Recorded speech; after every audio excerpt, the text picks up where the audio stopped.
It all started with a smile. Not mine, the photographer's. That guy had the kind of grin you see on someone who genuinely enjoys his job. All high energy, messy hair, camera swinging from his shoulder like a badge of honor. He was setting up our little family holiday shoot. Red scarves. Matching flannel. Jenna insisted we do something cozy and curated for our Christmas cards this year. It was her thing, these performative seasonal rituals, always styled just enough to look candid but never real. The photographer was adjusting the light reflector when he suddenly lit up like he recognized someone. Said something offhand, something light and innocent on the surface, but it landed like a pipe bomb in the middle of my chest. He mentioned seeing Jenna recently. With her husband. A different shoot. Some lake spot. Beautiful lighting, he said. That moment, it's hard to describe. The world didn't exactly stop. But my mind did. Just jammed like an old printer. Couldn't process the words, not all at once. I glanced at Jenna. Nothing. Not even a twitch. She just smoothed the collar of my sweater and gave the guy a tight-lipped smile. Her eyes didn't even flicker. We finished the shoot like nothing happened. I forced myself through the poses, smiled on cue, stood in the places she told me to stand. She leaned into me like we were perfect. Like our world wasn't just split down the middle. My ears buzzed the whole time. I kept replaying that one line, over and over, while the camera clicked. With her husband. Not me. Not this version of her life. The ride home was quiet. Not awkward quiet, either. Too quiet. The kind where she fills space with recycled conversation, like asking what we should order for dinner or whether we should send physical cards or just post on Instagram. I brought up what the photographer said. Just floated it out there like a question I wasn't really asking. She laughed, airy and amused, like he'd made a silly mistake. Said he must have mixed her up with someone else. And she said it with such ease, I almost believed it. Almost. But the thing about your gut, it doesn't lie. Mine had been whispering to me for months. Little things I didn't want to see. Little gaps that didn't quite close. That night, after she fell asleep next to me, tangled up in the same cream knit blanket we'd gotten from our wedding registry, I got out of bed without making a sound. I sat at the kitchen table, lit by nothing but the glow of my laptop. It felt like committing a crime, even though all I was doing was typing in a photographer's name. I found him easily. The guy loved his work and his online presence showed it. There was a featured couples gallery. Everything neatly organized by date and location. I clicked through the shoots from the last month. And then I saw her. My throat went dry. I leaned closer, hoping I was wrong. But there was no mistaking her. Jenna. Hair styled in soft waves. Lip color just a little bolder than she usually wore with me. Her face tilted toward some guy I'd never seen before, her eyes glowing like she'd swallowed the sun. And on her left hand, an engagement ring. Shiny. Obvious. Center stage. Each photo told a story. Their story. She looked so comfortable. So, at home. They were on a dock, wrapped in a blanket. Laughing. Touching foreheads. In one, she kissed his cheek while he held up a coffee mug that said, "Future husband." Cute. Wholesome. Devastating. I kept scrolling. Picnic photos. Golden hour lighting. His arm around her waist, her fingers laced through his. In another, they were sitting by a fire pit, toasting marshmallows. A prop, obviously. None of it was spontaneous. It was curated, just like our shoots. The difference was, that one wasn't pretend. Each image had a timestamp. I matched it against our shared calendar. That same weekend, she told me she was at a silent meditation retreat in Oregon with her sister. No phones allowed. No signal. She texted me at night from her hotel, said she was exhausted from all the yoga. And the entire time, she was 2 hours away, in a different state, with another man's name saved in her phone under Jess from work. I felt something dark start to crawl up my spine. That kind of cold that makes your skin feel 2 sizes too small. I checked the metadata on the photos. They were uploaded a week ago, but the shoot happened almost a month before. I counted backwards. That same weekend I had stayed up late building a shelf for her new office nook. The same weekend she cried over how disconnected we'd become. She lied with tears in her eyes. I'd believed every single one of them. I don't know what's worse, the betrayal itself or how easy it was for her to hide it. The night after I found the photos, I sat in the dark with only the cold light of my screen. I didn't sleep. I couldn't. Not while I had a curated crime scene laid out in front of me. 12 images at first, but I kept refreshing. Turns out, the photographer had posted an expanded album. 42 photos in total. I downloaded them all. High resolution. Time-stamped.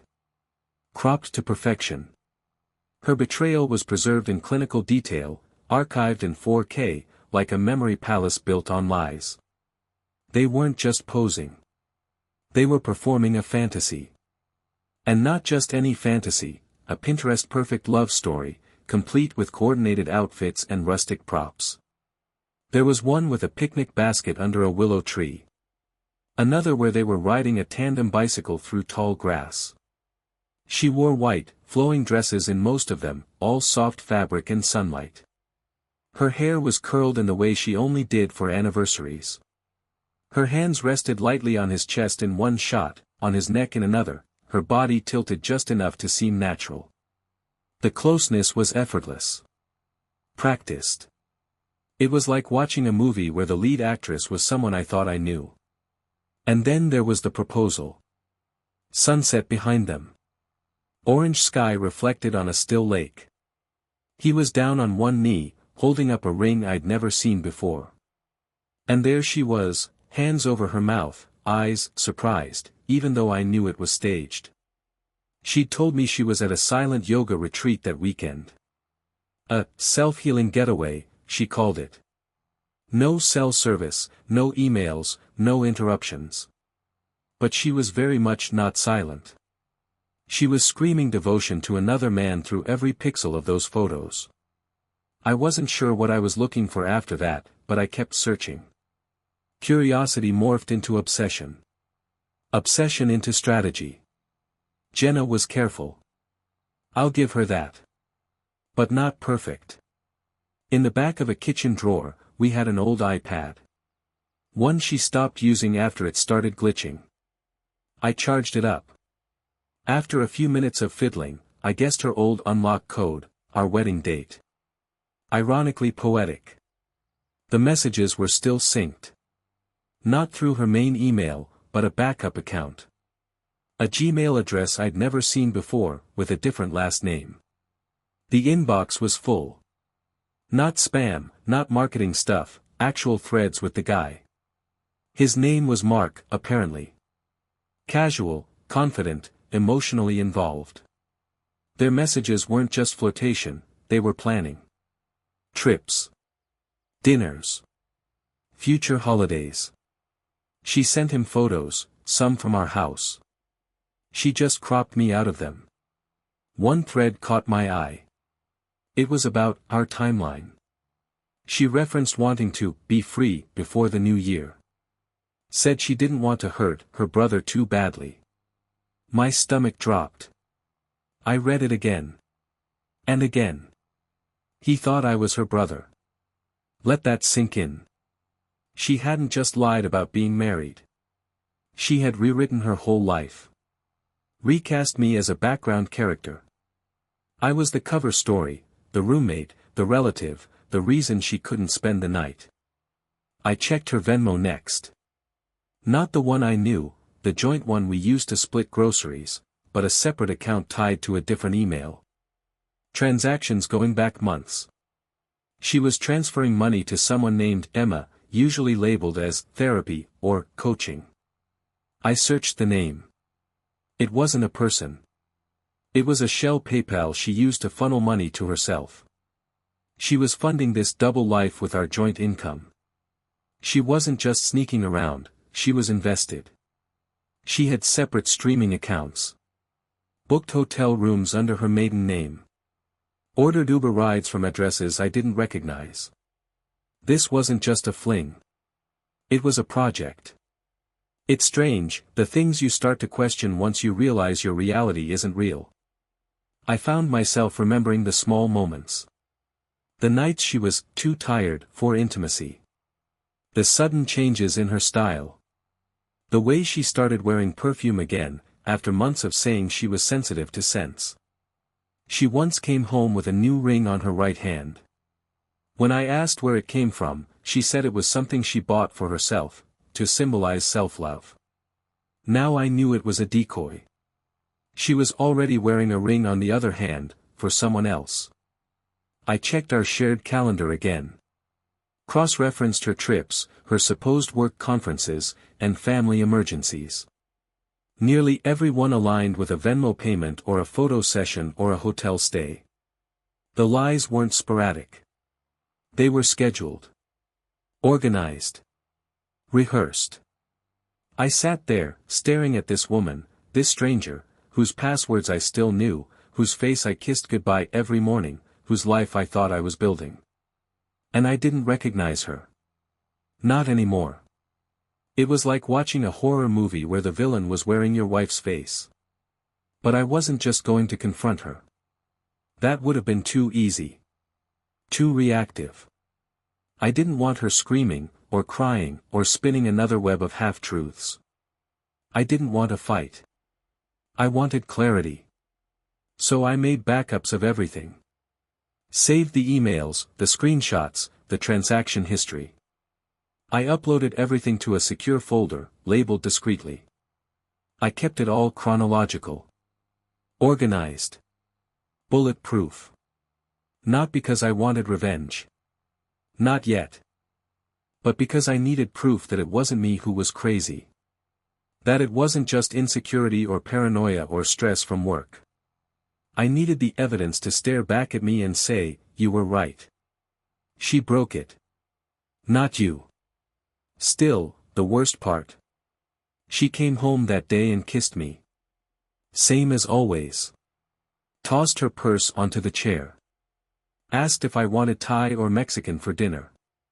Sat on the couch, watching baking shows and scrolling her phone like nothing had changed. She was good. Really good. And now that I knew how good, I understood what I was up against. This wasn't a woman who made a mistake. This was someone who crafted an illusion, down to the last detail.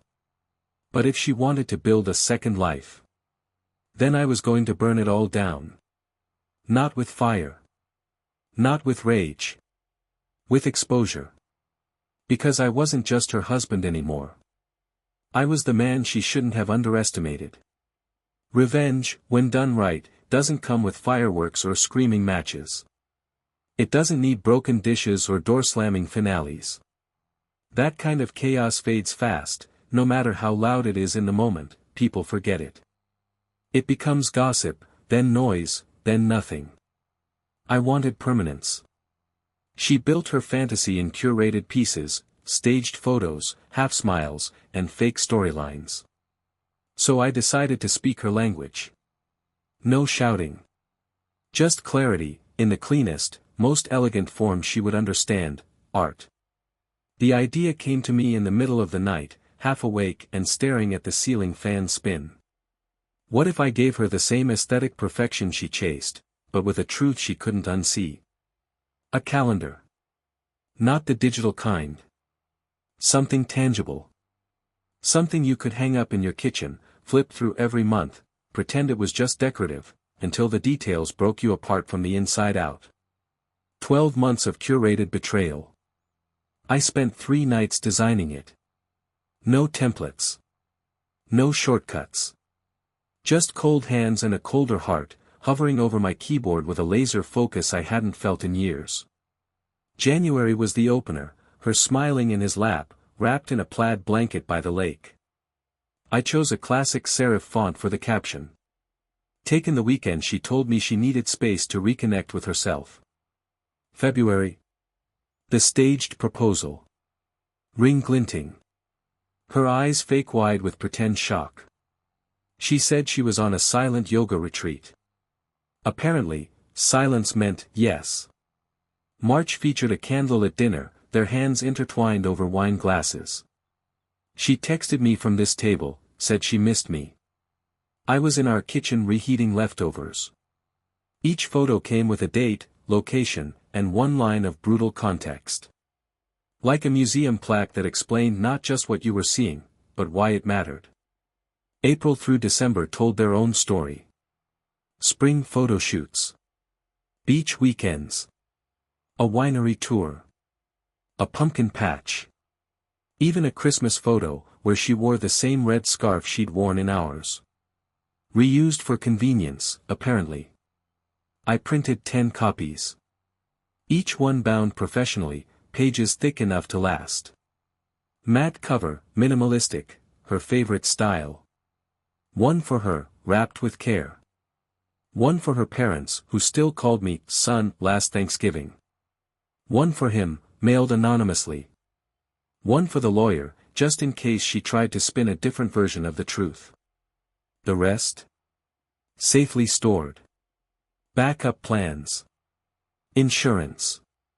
But the masterpiece wasn't in the printing. It was in the delivery. She was always the orchestrator of our Christmas mornings. Perfect lighting. Matching pajamas. Coffee with cinnamon sticks. I played my part every year, grinning for the photos, pretending her love for seasonal aesthetics wasn't an exhausting performance. This year, I showed up like normal. Smile ready. Coffee in hand. I handed her the box, wrapped in metallic gold paper, her favorite. She smiled, touched the ribbon, called it elegant. I nodded. Said nothing. My heart was beating a little too fast, but I kept my breath steady. She peeled it open carefully, the way she always did. No tearing. No impatience. As if the packaging itself deserved respect. When she lifted the calendar from the box, her fingers froze. I watched her thumb hover over the cover, hesitant, like her instincts finally caught up to her logic. She flipped to January. Then February. Then March. By April, the silence had changed. It wasn't peaceful anymore. It was sharp. Brittle. I kept my expression neutral. Sat across from her, sipping my coffee while the quiet twisted itself around us like barbed wire. She didn't speak. Didn't ask why. Because she knew. Every page turned was a confession I didn't need to say out loud. I had made her lies beautiful. Polished. Framed. And I handed them back to her wrapped in gold. There was no screaming. No excuses. Just us, in our matching pajamas, sitting in the ruins she created, lit by the soft, golden light of the morning she'd always said was the most magical time of the year. For the first time in 6 years, we were both faking it. But only one of us knew this was the beginning of the end. I didn't sleep that night either. Not because I was angry. But because it felt done, finally. I had said everything I needed to say without opening my mouth. My message had been sent, signed, and hand-delivered. And she'd heard it loud and clear. Because in her world of perfectly staged moments, nothing hit harder than the truth. When it was printed in glossy color and captioned like a confession. She made it to March before it clicked. The pattern. The captions. The precision. Her hands froze on the page. Her breath stopped short. The room felt smaller, like the air itself had turned hostile. She didn't say a word, didn't look up. And that silence, that exact, deafening moment, was the first time I felt like I'd won something. Not in a petty way. Not in a triumphant, movie-ending kind of way. It was just relief. Like I'd finally handed her the mirror she'd refused to look into. She sat there with the calendar open in her lap, staring at a photo of herself smiling over candlelight while I, at that exact moment in real life, was home alone microwaving leftovers. That was the caption. Sharp. Cold. Factual. Not open for interpretation. Just truth. She didn't cry. Not then. She didn't yell or throw things. No dramatic denial or gaslit accusations. It was worse than that. She went quiet. Like something had been unplugged behind her eyes. Later that day, she tried calling him. I knew, because I saw the log on her phone, multiple attempts, all unanswered. She paced the hallway like a caged animal, staring at the screen like it was supposed to fix what she'd broken. But the signal wasn't the problem. His number had been disconnected. Turns out, he'd gotten a calendar too. I'd mailed it to his address a few days earlier, tucked between a wedding-themed catalog and a fake save-the-date. He received it before she ever had the chance to explain anything away. And in the world he thought they'd built together, that calendar landed like a wrecking ball. He dumped her the next morning, cold, written, and final. An email with a subject line that read like a closed door, I didn't know you were someone else's wife. Don't ever contact me again. Jenna unraveled fast. She moved out that same week. Claimed she'd needed space to process, but what she really needed was distance, from the wreckage, from the questions, from the story she could no longer control. She quit her job a few days later. Said the stress was too much, that she needed time to focus on her mental health. But I knew better. Word had gotten around. Someone at her office got a copy too, anonymous envelope, no return address, just 12 curated truths she never thought would see daylight. Her Instagram, once a showroom of oat milk lattes, beige sweaters, and fake laughs, went dark. Every photo disappeared overnight. No captions. No explanations. Just wiped clean. She'd built her life like a catalog, and now the cover model was running from the very pages she posed for. Friends started reaching out. Quietly, at first. One sent a text that said, I had no idea, followed by silence.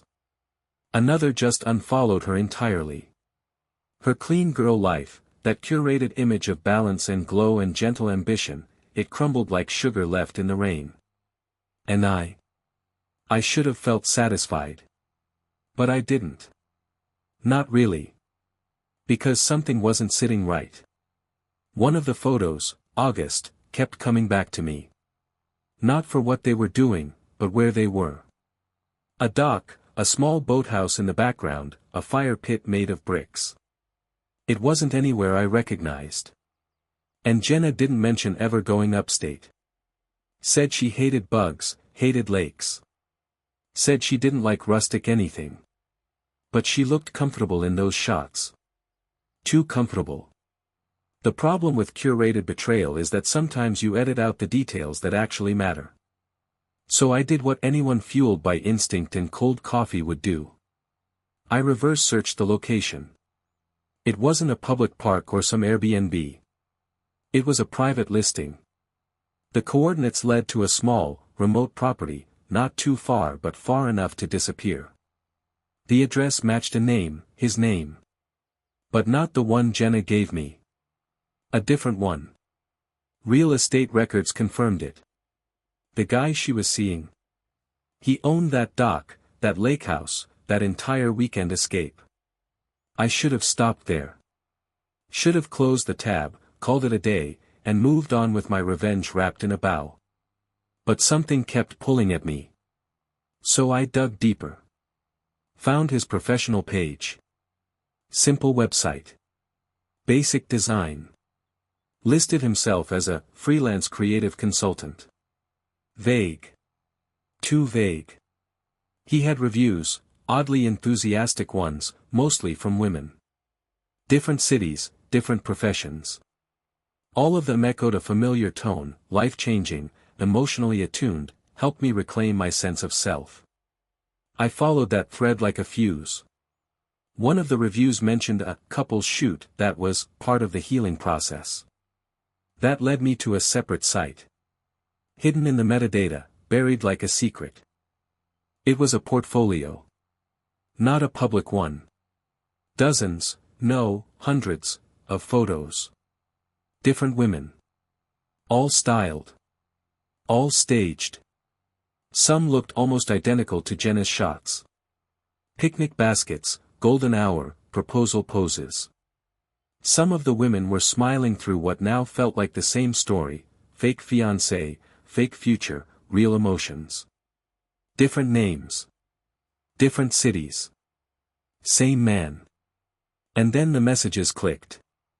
Jenna hadn't been the architect of this twisted reality. She'd been the canvas. He'd painted her into a fantasy that wasn't hers. That wasn't even his, really. It was just a template. Rinse and repeat. She didn't know. She couldn't have known. But she'd let me believe she did. She let me believe she was in control. She let me suffer in silence, shoulder the gaslight and guilt and doubt like I'd built it myself. And now? Now I wasn't just the man who'd been cheated on. I was the man standing at the edge of a deeper lie. One where she wasn't the only one playing pretend, and I wasn't the only one betrayed. This wasn't just personal anymore. It was something else. Something wider. And I hadn't even gotten to the bottom of it. Not yet. There's a certain stillness that only exists at the edge of something final. That's what I felt driving out to the lake, just stillness. Not rage. Not vengeance. Just the dull ache of someone who knows there's one door left to open, and nothing behind it can unbreak what's already broken. I didn't know exactly what I was looking for. Closure, maybe. Proof. A reason to stop wondering. The GPS led me down winding backroads, the kind where trees claw at the sky and the reception drops to 0 bars. The property wasn't hard to find. Remote. Quiet. Almost too quiet. The house was stripped bare. No furniture. No signs of life. But inside, it told a different story. The back room, the one Jenna had been photographed in, was set up like a studio. Soft boxes lined the walls. Cables snaked across the floor. 2 DSLR cameras still mounted on tripods. A shelf with plastic bins, each labeled with dates and city names. And on the far wall, a whiteboard. Clean, structured handwriting. Names in rows. Some crossed out. Others circled. I counted over 30 names. Next to some were notes, vague phrases like, divorcing, husband unaware, still vulnerable. One note read, repeat in 3 months, holiday proposal. The handwriting was chilling in its efficiency. No emotion. Just a system. Jenna's name was there. Circled. Dated. Underlined twice. This wasn't an affair. This was an operation. He wasn't just some emotionally available guy who happened to seduce unhappy women. He was collecting them. Targeting the vulnerable. Isolating them. Performing romance with clinical precision. The shoots were a method. The love was a mask. And the outcome? Blackmail. Emails, messages, and saved photos suggested the pattern. Women who panicked. Some who paid. Others who vanished. Jenna hadn't just betrayed me, she'd been played, too. Trapped. Groomed into a second life where her choices weren't entirely her own. But she hadn't protected me. She could have told the truth. Could have warned me. Instead, she let me drown in doubt, rewriting reality while I begged for something as simple as honesty. And in doing that, she'd let this man thrive. Because silence is what predators rely on most. I took everything. Memory cards. Photos. Contact logs. I copied it all. Photographed the whiteboard. Uploaded it to a hard drive. Drove home in silence with that same stillness pressing on my chest. Not satisfaction. Not quite. Just the cold certainty that this story wasn't over. Not yet. That night, I built the site. Simple, anonymous design. Password protected, but shareable. I called it Portraits of Deceit, a true crime archive. It wasn't just about Jenna anymore. It was about all of them, the other women, the other lives he'd invaded and twisted for sport. Each album got its own section. Photo evidence. Metadata. Captions. Conversations. Proof. I didn't edit a word. No commentary. Just exposure. Cold. Clean. Unavoidable. I sent it to law enforcement contacts. To online forums that specialized in exposing romantic fraud. I even sent a link to 2 women whose names I recognized from the whiteboard. One had already filed a complaint. The other responded with more files, records, screenshots, everything she had but was too scared to act on. Turns out, they weren't the only ones. Within a week, an investigation was opened. The FBI got involved. The images weren't just creepy, they were evidence. Coercion. Fraud. Multi-state jurisdiction. Federal time. They had enough to bury him. Jenna found out quickly. The site spread fast in certain corners of the internet, the kind that hunt down digital predators with ruthless efficiency. She showed up at my door, not dramatic, not begging. Just hollow-eyed. The version of her that had once controlled every frame of her life was gone. She said she was scared. Said she didn't know how to get out. Said she tried to manage it alone and failed. But fear doesn't erase responsibility. She had still lied. She had still played house with me while living a second life she claimed wasn't real. Her silence was a choice. So I gave her one more. She could come clean. Publicly. On record. Admit what she knew, what she did, and how deep it went. Not just to me, but to everyone she lied to. Her family. Her friends. The people she manipulated into believing we were just drifting apart. If she refused, I had everything ready. The calendar. The screenshots. The archive. One press of a button, and her truth would become unignorable. She chose the truth. Her statement was posted online the next day. No PR cleanup. No filters. Just raw confession. It went viral, like everything does when people smell scandal. But this time, it wasn't just tabloid bait. It was evidence. Closure. For me. For others. And for once, it wasn't my name being dragged through the mud.